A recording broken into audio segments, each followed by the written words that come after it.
नमस्कार दोस्तों, मैं आशीष ओझा मैथ के इस ऑनलाइन प्लेटफॉर्म पर एक बार फिर आप सबका स्वागत करता हूं। जैसा कि हमने पिछले पार्ट में क्लास 12 से रिलेटेड हमने एक चैप्टर चल रहा था हमारा समाकलन, और समाकलन हमने स्टार्ट कर दिया था, इसके बारे में पढ़ लिया था। आज हम कुछ सवालों को पढ़ते हैं। आज का क्वेश्चन नंबर सेकंड जो है, फर्स्ट है क्वेश्चन नंबर सेकंड, उसको हम करते हैं। हमारे पास टर्म्स फलन दे रखा है, हमें समाकलन करना है 5 cos x - 3 sin x plus 2 upon cos square x का हमें समाकलन करना है x के सापेक्ष। तो हमें x के सापेक्ष समाकलन करने से पहले हमें इंटीग्रेशन करना है।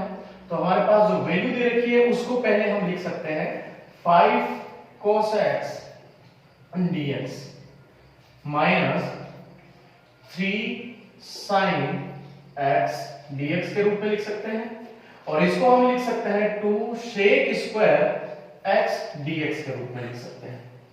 जैसा कि हम जानते हैं कि अचर जो पद होता है वो आगे आ जाता है, और cos x का समाकलन सब जानते हैं होता है sin x। हमने फॉर्मूले लिखे थे सारे ट्रिग्नोमेट्रिक फंक्शन के समाकलन कैसे किया जाता है। 3 अचर राशि है, आगे आ जाएगी, और cos x का समाकलन होता है हमारे पास sin x का माइनस cos x प्लस 2, और sec स्क्वायर x का हमने कुछ फॉर्मूले पढ़े थे। sin x का समाकलन हमने पढ़ा था cos x, ये पढ़ा था। इसी प्रकार हमने cos x का समाकलन पढ़ा था, sin x का पढ़ा था माइनस cos x, और cos x का समाकलन पढ़ा था sin x। और उसी प्रकार हमने एक समाकलन पढ़ा था sec square x dx, x के सापेक्ष समाकलन पढ़ा था tan x। ये हमने कुछ फॉर्मूले में से लिखा था। तो उसी प्रकार से sec स्क्वायर x का अगर समाकलन करेंगे तो हमारे पास आ जाएगा tan x, और सारों का समाकलन करने के बाद में कांस्टेंट वैल्यू अचर राशि लगती है c। तो यहां पर हमारे पास जो लास्ट फलन आएगा 5 sin x, ये माइनस माइनस बन जाएगा plus 3 cos x plus 2 tan x plus c। ये हमारे क्वेश्चन नंबर सेकंड का इंटीग्रेशन समाकलन रहेगा राइट नाउ। अब हम चलते हैं क्वेश्चन नंबर थर्ड की तरफ। क्वेश्चन नंबर थर्ड में हमारे पास कंडीशन है, समाकलन करना है x³ - 1 अपॉन x² dx। जैसा कि हम जानते हैं कि हमें जिस फलन का इंटीग्रेशन करना है, अगर हमने इसको इसे लिखना चाहूं x³ डिवाइड बाय x² का समाकलन minus 1 upon x² divide by dx, ये हम समाकलन करेंगे अलग अलग पदों का। तो जैसा कि हम जानते हैं यहाँ पर x² से x³ कैंसिल आउट हो जाएगा, तो हमारे पास बचेगा dx, और माइनस ये बन जाएगा हमारे पास x की पावर -2, ऊपर जाने पर ये बन जाएगा dx। अब यहाँ पर हमारे पास जो फलन बनेगा, यहाँ पर बन जाएगा, एक फॉर्मूला सीखा था हमने, x की पावर n का अगर समाकलन करना तो हमने देखा था कि वो फॉर्मूला बनता है x की power n plus 1 divide by n plus 1 plus का c। इस रूप में हमने फॉर्मूला देखा था। तो यहाँ पे भी x की पावर n 1 के रूप में काम कर रहा है, तो ये बन जाएगा x 1 प्लस 1 अपॉन 1 प्लस 1 के रूप में काम करेगा। n की वैल्यू है हमारे पास 1, माइनस यहाँ पर x की पावर -2 है, तो यहाँ पर n का मान जो रहेगा -2 प्लस 1 अपॉन -2 प्लस 1, और समाकलन करने के बाद में एक c लगेगा। तो यहाँ पर हमारे पास जो कैलकुलेशन रहेगी 1/2 x² माइनस ये बन जाएगा x की पावर -1, और ये बन जाएगा -1 प्लस का c। हम जानते हैं कि लास्ट जो इसका स्टेप रहेगा 1/2 x², ये बन जाएगा पॉजिटिव, और 1/x प्लस का c। ये हमारे पास क्वेश्चन नंबर थर्ड का इंटीग्रेशन रहेगा राइट नाउ। अब हम चलते हैं क्वेश्चन नंबर फोर्थ की तरफ। क्वेश्चन नंबर फोर्थ हमारे पास है integration equals to sec square x cosec square x dx। हमें इसका समाकलन करना है x के सापेक्ष। तो हम जानते हैं कि हमारे पास जब हम अवकलन करते हैं तो हमारे पास u into v का जो है फॉर्मूला था, बट समाकलन में अभी तक हमने आगे आएगा, लेकिन हमें अभी तक u into v को लेकर कोई भी फलन को हल करना कोई भी फॉर्मूला नहीं लिखा है। तो हम पहले इसको हम पदों में चेंज करेंगे, प्लस या माइनस में लाएंगे, उसके बाद में इसका समाकलन करेंगे। कहने का मतलब यह है कि हम सबसे पहले इसको अगर चेंज करें, नामों में चेंज करें, तो ये बन जाएगा 1/cos square x upon 1/sin square x के रूप में लिखा जा सकता है। अगर इसको और चेंज करें, जिस तरीके से हम हमारे 10th क्लास में ये पढ़ी थी equation sin square theta plus cos square theta is equals to क्या होता है 1, उसी प्रकार sin square theta plus cos square theta को हम क्या लिखते थे 1, उसी प्रकार 1 को हम लिख सकते हैं sin square theta plus cos square theta के रूप में चेंज कर सकते हैं। तो यहां पे बन जाएगा हमारे पास sin square theta means x plus cos square x upon cos square x sin square x, और ये बन जाएगा हमारे पास dx।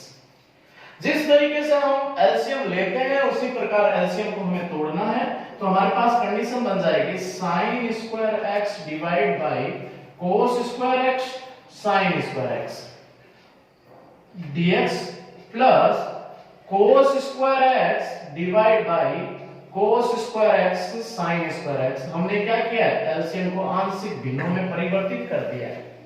तो इससे सर फायदा क्या मिलेगा, sin स्क्वायर से sin स्क्वायर कैंसिल आउट हो जाएगा एंड cos स्क्वायर से cos स्क्वायर कैंसिल आउट हो जाएगा।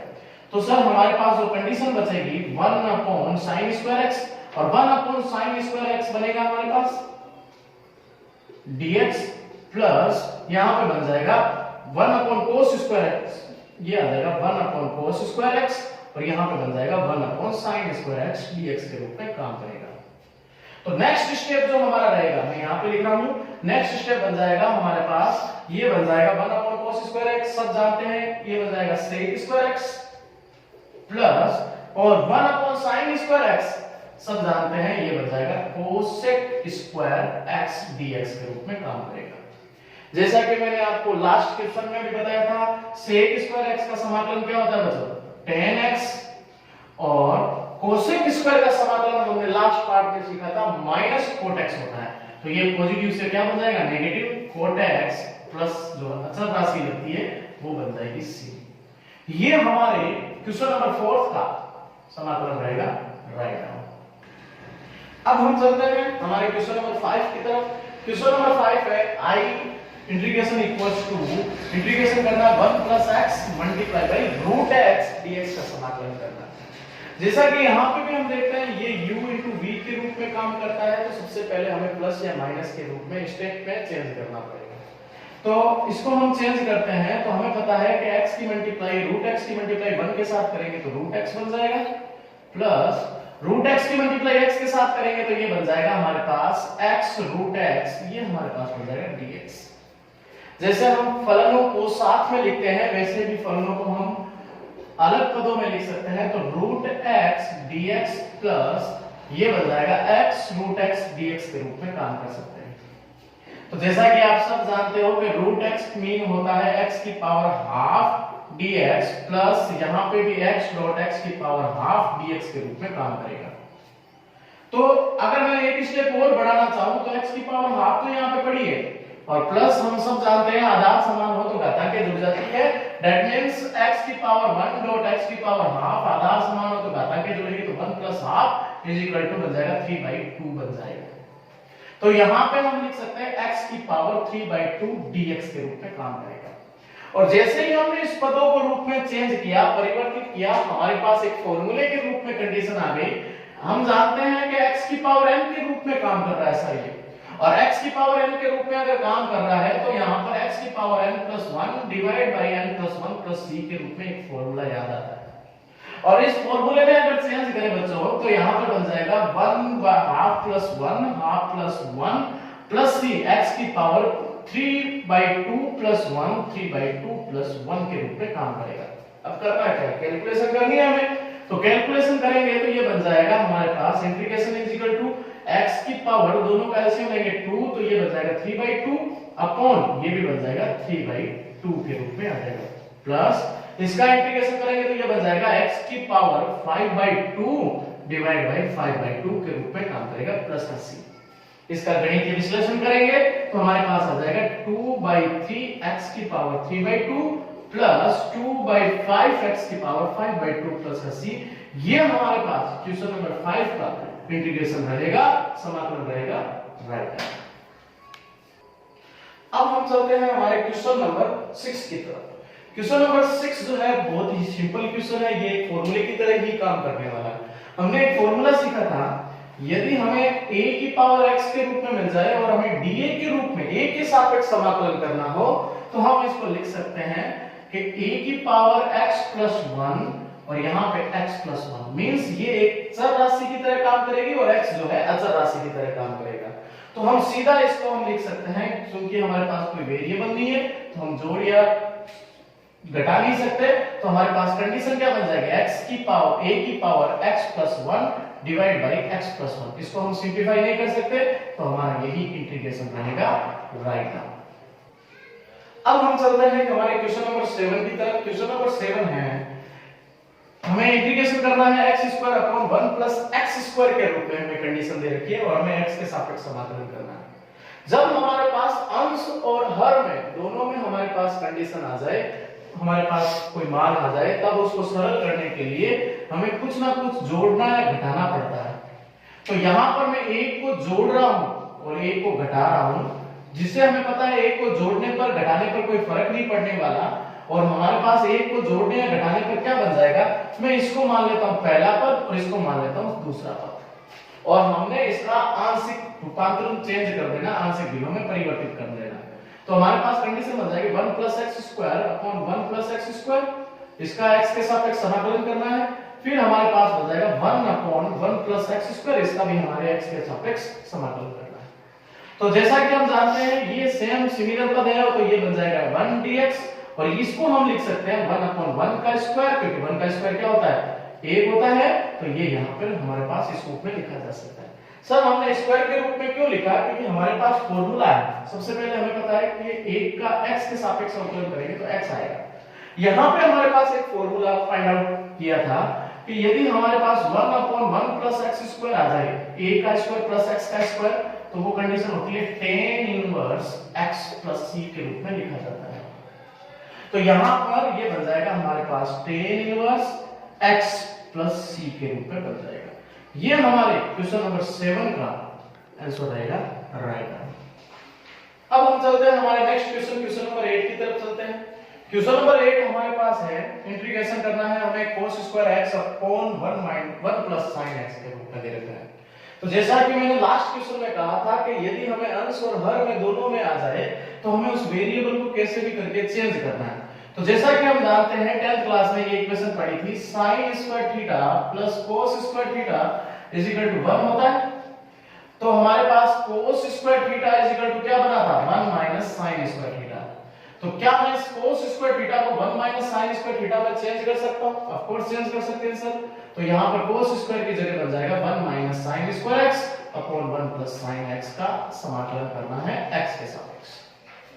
तो जैसा कि हम जानते हैं एक है तो हम इसका स्क्वायर भी कर सकते हैं, और जैसे ही यहाँ पे स्क्वायर किया तो हमारे पास एक फॉर्मूला प्राप्त हो जाता है a स्क्वायर माइनस का b स्क्वायर। फर्स्ट पद को a मान लेते हैं, सेकंड पद को b मान लेते हैं। a स्क्वायर माइनस का b स्क्वायर कैसे खुलता है, एक बार प्लस में खुलता है सर और एक बार माइनस में खुलता है।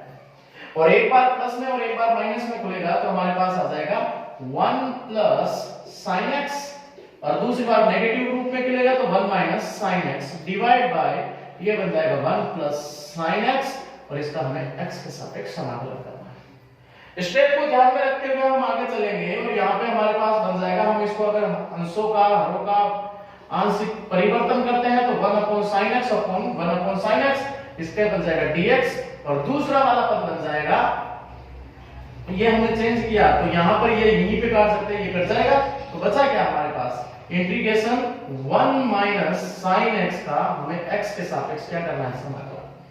और अब हम देखते हैं कि अगर हम इन दोनों को अलग अलग करें तो 1 dx माइनस ये बन जाएगा sin x dx। जैसा कि हमने लास्ट क्वेश्चन में भी पढ़ा था, एक का समाकलन क्या होता है बच्चों, x के सापेक्ष एक होता है, और sin x का समाकलन होता है माइनस cos x। तो ये बन जाएगा माइनस माइनस बन जाएगा प्लस, प्लस का क्या बन जाएगा, c बन जाएगा। तो दैट मींस यहां पर क्वेश्चन नंबर 8 का समाकलन हमारे पास आया है integration x plus cos x plus का c, राइट। अब हम चलते हैं हमारे क्वेश्चन नंबर 9 की तरफ। क्वेश्चन नंबर 9 भी बहुत ही इजी क्वेश्चन है। क्यों सर, क्योंकि हमारे यहाँ पर इसको पदों के रूप में अगर हल करें तो हमारे पास क्या बन जाएगा, sec स्क्वायर x, और ये क्या बन जाएगा, प्लस ये बन जाएगा sec x tan x के रूप में लिखा जा सकता है। इसका हमें x के सापेक्ष समाकलन करना है, और जैसा कि हम जानते हैं इसको हम टुकड़ों के रूप में लिखेंगे sec square x dx plus sec x tan x और ये क्या बन जाएगा 3x बन जाएगा। इसको अगर हमें पता है कि sec स्क्वायर x का समाकलन क्या होता है, x के सापेक्ष tan x होता है और plus sec x tan x का समाकलन क्या होता है, ये होता है sec x होता है प्लस का c। ये हमारे क्वेश्चन नंबर 9 का इंटीग्रेशन रहेगा राइट डाउन। अब हम चलते हैं क्वेश्चन नंबर 10 की तरफ। क्वेश्चन नंबर 10 भी बहुत ही इजी क्वेश्चन है। वो कैसे? क्योंकि हमारे पास एक फॉर्मूला है। हमारे पास फॉर्मूला ये है कि यदि sin inverse x plus cos inverse x का x के सापेक्ष समाकलन करें तो इसका सीधा सा रिजल्ट रहता है पाई बाय 2 बन जाता है, इसका मान होता है। तो क्या हम इस मान को पाई बाय 2 नहीं लिख सकते? बिल्कुल लिख सकते हैं सर। तो हमारे पास बन जाएगा पाई बाय 2 इसका मान है बेटा sin inverse x, cos inverse x का मान है पाई बाय 2। तो यहां पर इसका मान हमने लिख दिया पाई बाय 2। अब इसका x के सापेक्ष अगर समाकलन करते हैं तो पाई बाय 2 एक अचल राशि है, वो आगे आ जाएगी जिसका कोई नहीं होता। यहां पे क्या बचेगा 1 और 1 का x के सापेक्ष समाकलन सब जानते हैं क्या होता है, x होता है। तो पाई बाय 2x प्लस का क्या बन जाएगा c। ये क्वेश्चन नंबर 10 का रिजल्ट रहेगा राइट आंसर।